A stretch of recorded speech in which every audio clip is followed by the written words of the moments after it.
Bonjour à tous. Alors aujourd'hui, je suis ravie d'accueillir Bénédicte, qui est réflexologue et naturopathe à côté de Montpellier à Saint-Anès et qui a suivi la formation de spécialisation aroma-oncologie. Et Bénédicte, elle a un parcours très intéressant puisque en fait, dès le départ, elle a décidé de se spécialiser pour accompagner les patients en cancérologie. Est-ce que tu veux nous en dire un petit peu plus? Oui, déjà bonjour à tous.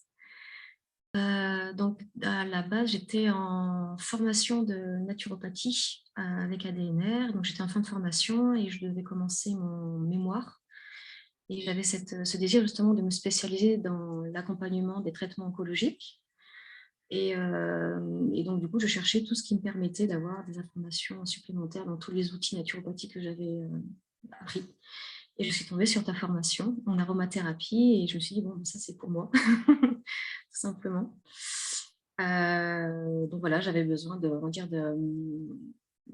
de parfaire un petit peu mes connaissances, voilà, de creuser un peu le sujet et surtout de me sentir un petit peu plus en sécurité dans mes pratiques, parce que je sais qu'il y a, dans le domaine de l'oncologie, il y a des choses que l'on peut faire, d'autres qu'on ne peut pas faire. Donc on ne peut pas faire n'importe quoi, tout simplement. Et une huile essentielle, c'est pas parce que c'est naturel que c'est sans danger. Donc j'avais besoin vraiment de prendre confiance et aussi d'apprendre aussi certaines choses que j'ai appris beaucoup pendant cette formation. Voilà. Ouais, du coup, tu avais besoin aussi d'être assez pointu parce que tu es allé, pour ton mémoire, tu allé démarcher différentes associations de patients ou de soins de support. Et du coup, il te fallait vraiment montrer des spécialisations, que ce soit en réflexologie plantaire ou en phytothérapie ou en aromathérapie, puisque souvent, c'est le grand argument des centres ou des médecins qu'il faut surtout rien prendre pendant ces traitements. Donc, bien sûr, on travaille en bonne intelligence avec les médecins et on respecte leurs décisions, mais on peut aussi faire quand même des choses en aromathérapie. Donc, toi, comment tu accompagnes les patients tu travailles avec un centre au sein de la clinique Clémenville qui s'appelle Le Montpellier Montpellier Institut du Sein. Institut du Sein, voilà. Donc, est-ce que tu peux nous expliquer comment tu travailles et comment ça se passe? Alors, généralement, donc, les personnes, dans ce partenariat que j'ai avec le Montpellier Institut du Sein, c'est pour un accompagnement en réflexologie. Et puis après, si les personnes sont intéressées par la naturopathie, on peut aller un peu plus loin. En réflexologie, ce qu'il faut savoir, c'est que quand on accompagne des traitements oncologiques, on a une petite fenêtre de tir pour pouvoir intervenir, c'est-à-dire qu'on intervient dans les 3 jours qui suivent le traitement, et l'idéal étant d'être au plus proche du traitement. Donc généralement, quand ces personnes arrivent pour une séance de réflexologie, on va dire elles sont un peu au plus fort de tous les effets secondaires qu'elles peuvent ressentir, surtout au niveau des nausées, par exemple. Donc j'utilise énormément l'aromathérapie pour ça. Et donc, par exemple, pour les nausées, généralement, dès la première séance, on fait un mini atelier où je vais leur présenter quelques huiles essentielles. Alors, pas trop, parce que généralement, elles sont quand même bien chargées, ces personnes-là. Mhm. Donc, je vais peut-être pas dépasser 2, 3 huiles essentielles à leur faire tester. Après, si elles se sentent un peu mieux, je peux aller jusqu'à 5, généralement. Voilà. Mais je ne vais pas au-delà.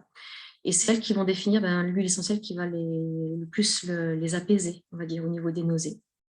Et là, je les guide pour qu'elles puissent fabriquer leur petit stick. Et généralement, le stick, elles l'ont toujours sur elles. Elles viennent en séance, elles le ressortent, elles l'ont même dans le milieu hospitalier parce que souvent, elles me disent que ça a une odeur particulière et c'est quelque chose, rien qu'en sentant l'odeur de l'hôpital, déjà, ça peut leur déclencher des nausées alors qu'elles n'ont pas encore eu le traitement, par exemple. D'accord. Donc, voilà. Donc ça, beaucoup, ça marche très, très bien.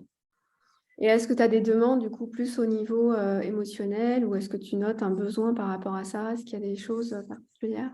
Oui, et ça, c'est vraiment un autre axe sur lequel je travaille énormément, c'est ce côté émotionnel, et on y vient très vite également, hein, de toute façon, parce qu'on se rend compte que finalement, dans le milieu hospitalier, il n'y a pas vraiment le temps de prendre en charge vraiment cet aspect de la maladie qui est tellement important.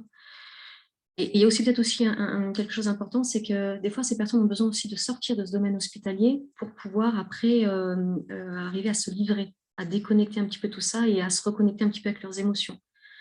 Donc ça, dès le départ, naturellement, ça vient sur le tapis, hein, clairement. Et je propose aussi de passer en olfactothérapie parce que ça a pas mal d'effets apaisants et ça marche vraiment très, très bien. Et là, généralement, je réserve vraiment une bonne séance pour ça.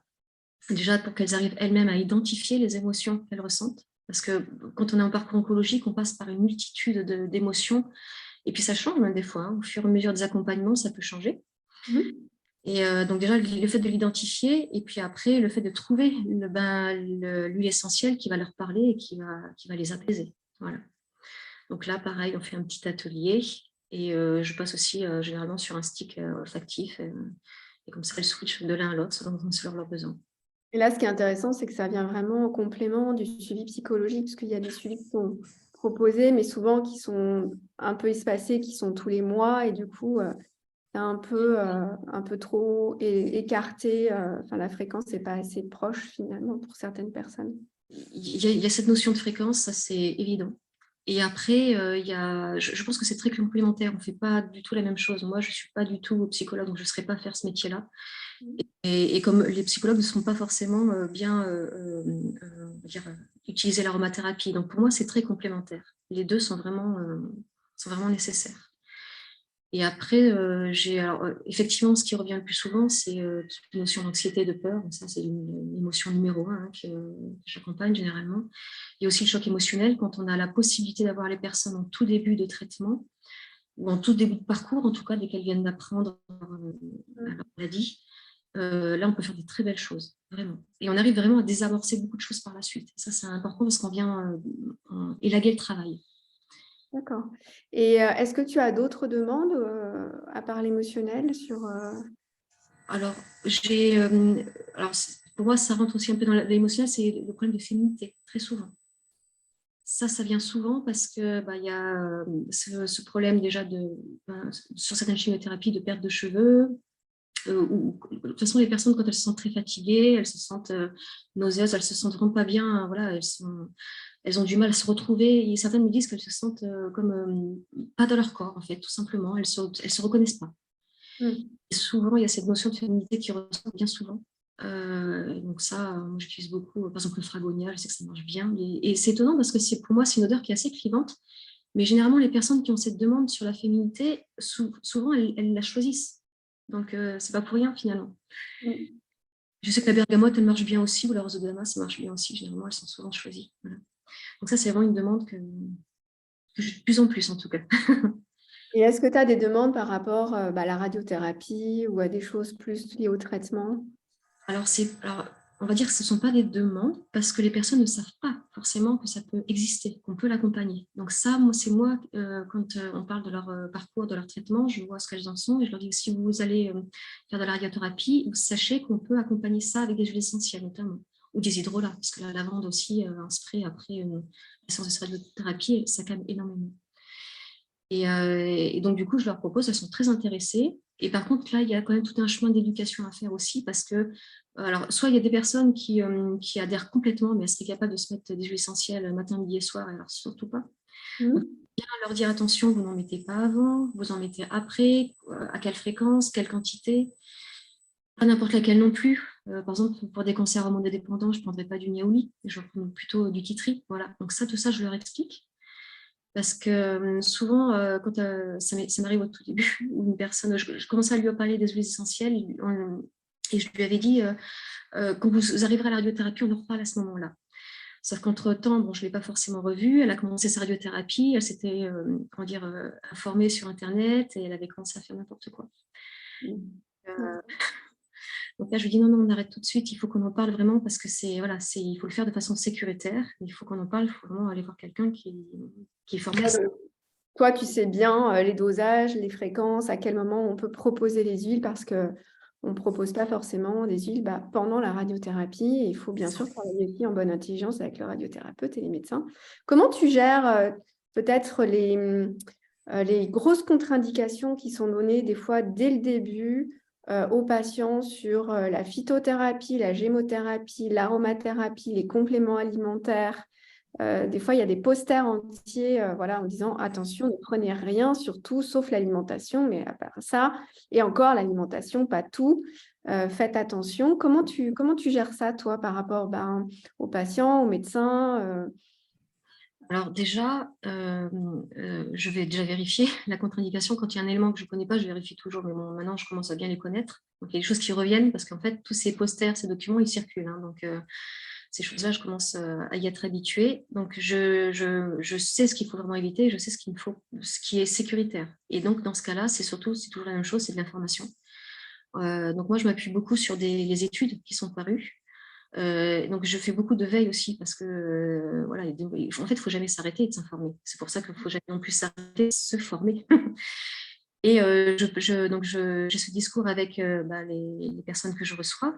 Après, je vois si leur niveau d'ouverture, parce qu'il y a des personnes qui vont avoir très peur et qui vont préférer respecter ce que dit le médecin, donc ne dire de rien prendre. Et ça, je le respecte. Donc là, on ira vers des choses autres. Par exemple, ce sera peut-être que des techniques manuelles ou des compléments que le médecin lui aura autorisé parce que pour lui, par exemple, prendre des vitamines B, ce n'est pas un problème. Voilà, ça, je respecte.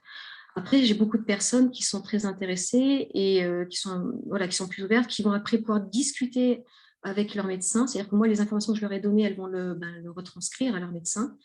Et parfois, on peut avoir des bonnes surprises. Voilà, parfois. Il y a des médecins aussi qui t'encouragent, enfin qui encouragent l'utilisation de l'aroma. Eh bien, c'est super. Est-ce que tu veux rajouter d'autres choses sur la formation ou sur les patients Alors, sur la formation, déjà, c'est un peu ce que je disais, ce que j'ai vraiment apprécié, c'est cette démarche en fait, de sourcer toutes les études. Parce qu'à la base, moi, je viens d'un milieu plutôt scientifique, parce que j'étais histologiste et responsable qualité dans un laboratoire où on faisait justement des marqueurs, on travaillait sur les marqueurs sur le cancer du sein.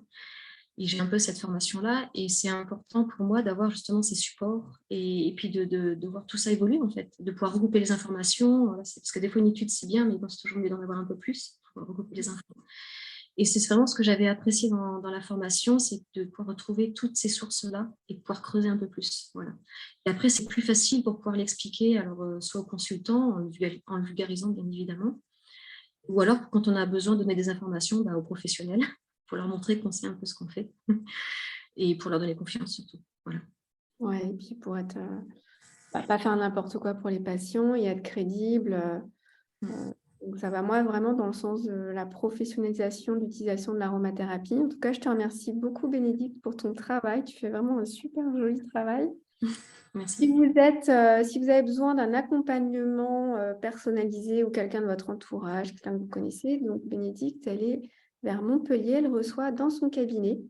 Et son site internet, c'est zhengti.fr,